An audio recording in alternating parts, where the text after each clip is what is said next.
एक राजा था, वह प्रतिदिन दान पुण्य किया करता था। राजा की ख्याति दिन प्रतिदिन बढ़ती चली गई।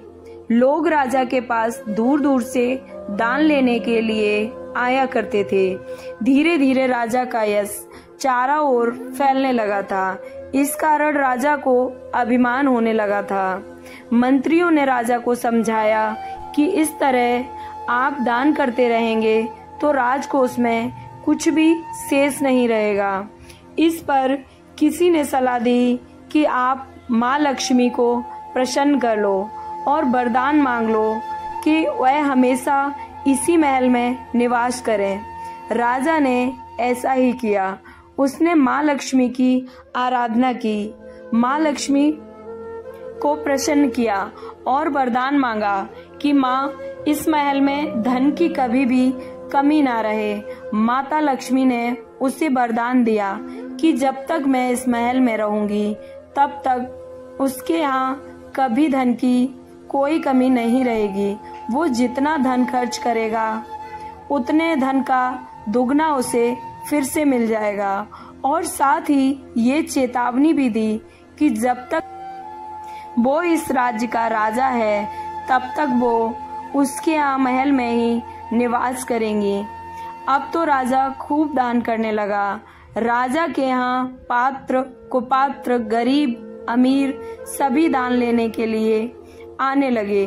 धीरे धीरे राज्य में सभी लोग आलसी हो गए, कोई भी काम नहीं करता था। सब राजा के द्वार मिले धन से गुजारा चलाया करते थे। शराब पीना, जुआ खेलना, औरतों के साथ मारपीट करना और भी कई अनैतिक कार्य भी होने लगे थे राज्य में। अब अत्याचार बहुत अधिक फैल गया था। राजा को मंत्रियों ने समझाने की खूब कोशिश की पर राजा नहीं माना। उसे तो अपने दानी होने का अभिमान था। ये देखकर सभी देवता दुखी हो उठे और उन्होंने इंद्रदेव को सूचित किया। तब इंद्रदेव ने राजा के अभिमान को तोड़ने के लिए एक ब्राह्मण का वेश धारण किया और राजा के महल में गए। राजा ने उनसे दान मांगने को कहा तो वह ब्राह्मण के वेश में आए। इंद्रदेव ने कहा कि हे राजन, तुम मुझे दान देने में असमर्थ हो। तुम किसी भी व्यक्ति को उसकी क्षमता के बराबर दान नहीं दे सकते हो। तो राजा आवेश में आ गया और बोला, मैं आपको आपके भार के बराबर दान दे सकता हूँ। तब ब्राह्मण बोला, अगर तुम मुझे मेरे भार के बराबर दान नहीं दे पाए तो तब तक राजा बोला, हे महात्मा, अगर मैं आपको संतुष्ट नहीं कर पाया तो मैं आपका दास बन जाऊंगा। यह कहकर उसने एक बड़ा सा तराजू मंगवाया और ब्राह्मण को उसमें बिठाया और दूसरी तरफ सोने चांदी हीरे जवाहरात रखता गया। लेकिन तराजू जरा भी टस से मस नहीं हुआ।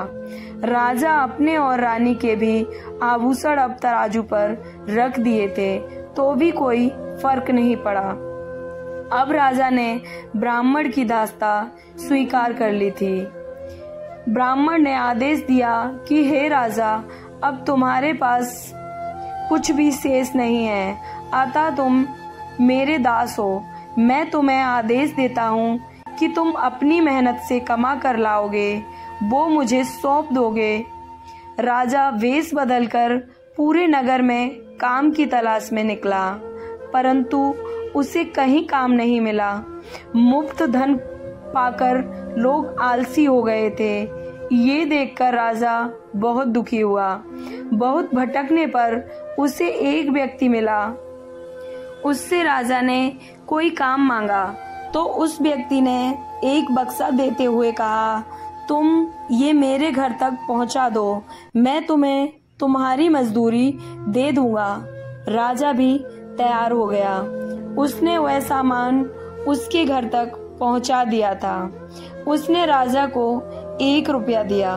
उसने वह रुपया लेकर ब्राह्मण को देना चाहा तो ब्राह्मण बोला, राजा, इस सिक्के को इस तराजू पर रख दो। तो राजा ने वैसा ही किया। राजा ये देखकर हैरान रह गया कि जिन सोने चांदी के भारी भारी आभूषणों से तराजू नहीं झुका था, वो एक सिक्के से अब झुक गया था। अब राजा ने ब्राह्मण के सामने हाथ जोड़े और कहा, हे महात्मन, कृपा करके मुझे अपना परिचय दीजिए। तब इंद्रदेव अपने वास्तविक रूप में आए और राजा से बोले, हे राजन, कठिन परिश्रम से कमाया हुआ धन ही श्रेष्ठ होता है, इसलिए तुम कभी किसी भी कुपात्र को दान नहीं करोगे।